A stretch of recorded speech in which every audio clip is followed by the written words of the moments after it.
बिस्मिल्लाहिर्रहमानिर्रहीम अस्सलामु अलैकुम वरहमतुल्लाहि वबरकातुहू नहमदुहु व नुसल्ली अला रसूलिहिल करीम अम्मा बाद। तीन औरतें जो कब्र से सीधी जन्नत में जाएंगी, तीन औरतें जो कब्र से सीधी जहन्नुम में जाएंगी। मोहतरम नाजरीन, हज़रत अलकमा रहमतुल्लाह अलैह फरमाते हैं, अगर तुम मुझसे औरतों के औसाफ और खसाइल के बारे में पूछ लो तो सुन लो। मैं न सिर्फ औरतों की बीमारियों के बारे में बसीरत रखता हूँ बल्कि उनका इलाज भी जानता हूँ। अगर आदमी का सर सफ़ेद हो जाए या उसका माल ख़त्म हो जाए तो उसके लिए उनकी मोहब्बत का कोई हिस्सा नहीं रहता। वो माल की फरावानी चाहती हैं चाहे कहीं से भी मिल जाए, लेकिन पांचों उंगलियां बराबर भी नहीं है।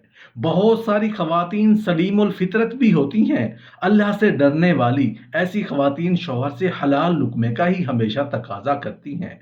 मोहतरम नाजरीन, पहले हम बात कर लेते हैं उन तीन औरतों के बारे में जो कब्र से सीधी जन्नत में जाएंगी। रसूल अल्लाह सल्लल्लाहु अलैहि वसल्लम ने फरमाया, क्या मैं तुम्हें उन औरतों के बारे में ना बताऊं कि कब्र से सीधा जन्नत में चली जाएंगी? सहाबा कराम ने अर्ज किया, या रसूल अल्लाह सल्लल्लाहु अलैहि वसल्लम ज़रूर बताएं कि वो खुशकिस्मत और खुश नसीब औरतें कौन कौन सी हैं। फरमाया, ज़्यादा बच्चे जनने वाली औरत, ज़्यादा बच्चे पैदा करने वाली औरत मरने के बाद कब्र से सीधा जन्नत में जाएगी।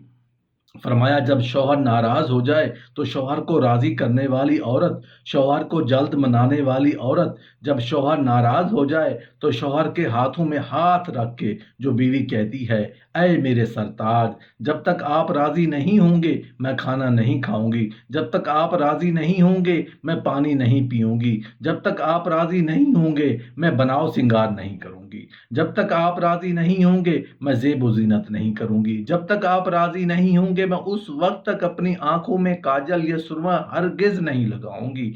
वो औरत जो अपने शौहर के साथ टूट के मोहब्बत करती है, टूट के प्यार करती है, इश्क करती है, अल्लाह और उसके रसूल की रज़ा के लिए अपने शौहर की इज्जत करती है, अदब करती है, एहतराम करती है, शौहर की कमियां दूसरी औरतों के सामने बयान नहीं करती, हमेशा शौहर की तारीफ ही बयान करती रहती है। फरमाया, वो नमाजी औरत, कुरान मजीद पढ़ने वाली औरत, शरीयत पर पाबंदी से अमल करने वाली औरत जो मरने के बाद कब्र से सीधा जन्नत में चली जाएंगी। मोहतरम नाजरीन, अब हम बात कर लेते हैं उन तीन औरतों के बारे में जो कब्र से सीधी जहन्नुम में जाएंगी। तीन औरतें ऐसी हैं कि वो जिस घर में भी चली गईं उस घर से रहमत के फरिश्ते नहीं आते। वो घर तबाह बर्बाद हो जाता है, उजड़ जाता है। घर में रहने वाला हर इंसान मुश्किलात मुसीबतों की दलदल में फंस जाता है। नंबर 1, खुदा को खामन समझना। अस्तगफिरुल्लाह अस्तगफिरुल्लाह अस्तगफिरुल्लाह। आप सोच रहे होंगे मैंने क्या कह दिया, भला कोई औरत खुदा को खामन भी समझ सकती है? ये एक मर्तबा एक औरत किसी आलम दीन के पास आई, कहने लगी, हजरत पता नहीं अल्लाह को क्या हो गया है, अल्लाह ने मेरे साथ कौन सी दुश्मनी मोल ले ली है? क्या अल्लाह ने मुझे पैदा नहीं किया? फुला औरत को 4 बच्चे दे दिए, 4 बेटे दे दिए, अल्लाह ने मुझे एक भी बेटा नहीं दिया। फुला औरत को माल दे दिया, दौलत दे दी, सब कुछ दे दिया, मुझे कुछ भी नहीं दिया। मैंने अल्लाह का क्या बिगाड़ा है? अल्लाह ने मुझे किसी भी नेमत से मालामाल नहीं किया। कब से दुआएं मांगने लगी हूँ, अल्लाह ताला मेरी दुआ नहीं सुनता। आज के बाद मैं अल्लाह ताला से कभी भी दुआ नहीं मांगूंगी। उस औरत ने अल्लाह ताला का नाम बड़ी ही बेअदबी से लिया। यह सुनकर आलिम दीन फरमाने लगे, अय औरत, इस तरह का लहजा, इस तरह की बातें खुदा के बारे में ना किया करो। इस तरह का लहजा अल्लाह के सामने अच्छा नहीं लगता। खुदा का नाम बेअदबी से ना लिया करो। खुदा को खुदा समझो, खुदा को खामद मत समझो। खुदा की ज़ात के सामने वो लहजा अख्तियार न करो जो लहजा अपने शौहर के सामने अख्तियार करती हो। तूने मुझे जो कुछ चीज़ें दी हैं, तुमने मुझे वो कुछ लेकर नहीं दिया। फलां शौहर ने अपनी बीवी को सब कुछ लेकर दिया, तूने मेरी ये ख्वाहिश पूरी नहीं की, तूने मेरी वो ख्वाहिश पूरी नहीं की। मैं तुझसे हरगिज़ कुछ नहीं मांगूंगी। इस तरह के बेअदब जुमले, इस तरह का बेअदब लहजा शौहर के सामने तो अख्तियार किया जाता है, खुदा के सामने अख्तियार नहीं किया जाता, खुदा के सामने बोला नहीं जाता। नंबर 2, गीबत करना। जहां 2-4 औरतें इकट्ठी होकर बैठ जाती جاتی ہیں وہاں غیبت شروع ہو جاتی ہے۔ کسی نہ کسی عورت کی غیبت ہو رہی ہوتی ہے، بیوی اپنے شوہر کی غیبت کر رہی ہوتی ہے، ساس اپنے سسر کی غیبت کر رہی ہوتی ہے، شوہر اور عزیز و اقارب کے رشتہ داروں کی غیبت کر رہی ہوتی ہے۔ کسی بادشاہ نے اعلان کیا آج کی مجلس میں جو بھی سب سے بڑا جھوٹ بولے گا اسے منہ مانگا انعام دیا جائے گا۔ لوگوں نے بڑھ چڑھ کر جھوٹ بولے۔ اتنے میں ایک شخص آیا، اس نے کہا بادشاہ سلامت، آج میں نے دیکھا 100 عورتیں اکٹھی بیٹھی تھیں اور خاموش بیٹھی تھیں۔ بادشاہ نے کہا اسے منہ مانگا انعام دیا جائے۔ سب سے بڑا جھوٹ تو یہ ہے کہ 100 عورتیں بیٹھی ہوں اور خاموش بیٹھی ہوں، یہ کیسے ہو سکتا ہے؟